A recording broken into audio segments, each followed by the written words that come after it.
Тәуелсіздік – бұл мағынасы мен мәні тереңге бойлайтын қазақ халқы үшін құнды да қасиетті сөз. Бұл сөздің астарында еркіндік пен ерлік, асқақ арман мен батылдық, достық пен сыйластық, бейбітшілік пен бақыт мекендейді. Сонау ғасырдан бері ата-бабаларымыздың бар жан жүрегі тәнімен армандаған егемендікке бүгінгі ұрпақ біз жетіп отырмыз. Біздің бақытқа толы бейбіт өміріміздің қандай жолмен келгенін білеміз бе? Қысқаша шолу жасайық. Мақсат айқын, қазақты дербес, азат ел қылу. Көштің нысана бағыты, жер жәннаты жетісу. Тарихымыздың талай тармағы еліміз бен жерімізді жоңғар шапқыншылығынан қорғаған батыр бабаларымызға арналған. Әрбір қазақ жалғызым деп жанын шүберекке түйіп жауға шапқан батырларымыздың өр рухы әрбір қазақтың қанына сіңген қасиет. Әр заманның өз жүрек жұтқан мықтылары болады. Олар елдің қамын ойлап, дербес ел болуды әркез қалаған. Қазақ елі Ресей империясының құрамында болған сәттің өзінде де батыр бабаларымыз еркіндікке ұмтылып, талай көтерілістер мен бас көтерулерді ұйымдастырды. Еліміздің болашағына алаңдаған Алашорда зиялылары да егемендік алуға әрекет жасады. Күштеп басу мен қаншама ардақтыларымыздың қаны төгілді. Бірақ халықтың рухы мен ділі сынбады. Тәуелсіздік жолындағы күрестер жалғаса берді.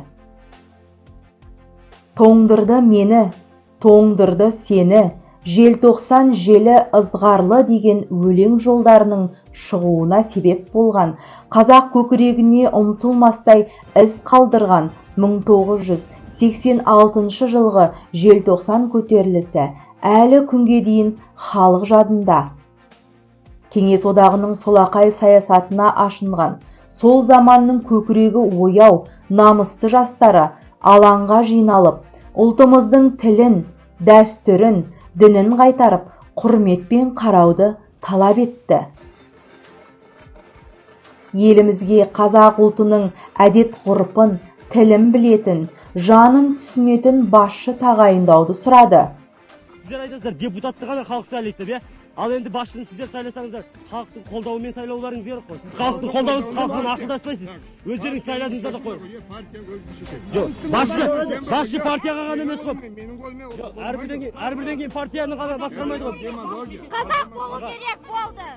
Қазақ болу керек басшымыз. Қазақстанда тұрамыз ағайын. Бейбіт шеруге жиналған жастарды күшпен басып, алаңды қанды қырғынға айналдырды. Елінің бостандығы үшін күрескен жандарды қуғынға ұшыратып, оқуларынан шығарып, іздеріне түсті. Ұсталғандарды абақтыларға жауып, қатаң жаза тағайындады. Мұндай қиын кезеңде де рухты жастар елім, жерім деп жанқиярлық ерлік көрсетті. Жалпы шеруде 8500 адам ұсталған. Көбісі студент жастар.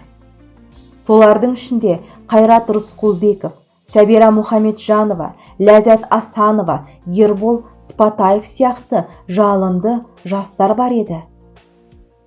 Ажалға қасқайып қарсы тұрған небәрі 16 мен 25 жас аралығындағы бойжеткен мен боз балалар қыршынынан қиылды. Осылайша 1991 жылы еліміздің тәуелсіздігі жарияланды. Тәуелсіздіктің алғашқы жылдарында төл теңгеміз дүниеге келіп, мемлекеттік рәміздер бекітіліп, ел шекарасы айқындалды. Қаншама жылдар бойы тәуелсіздікті армандап келген ата-бабамыздың асқақ арманы орындалды. Еліміздің елдігі асқақтап, бар әлемге танылды. Тәуелсіздікке жету жолы қаншалықты ауыр болса, тәуелсіздікпен тыныстаудың баяндылығы да соншалықты жауапты екені анық. Жас ұрпақ тәуелсіздіктің тағылымдарын танып, қастерлеп, құрметтеп отыруы парыз. Достар, бұл шығарылым сендерге ұнады деген үміттемін. Ендеше біздің каналға жазылып, лайк басып, комментарий қалдыруды ұмытпа.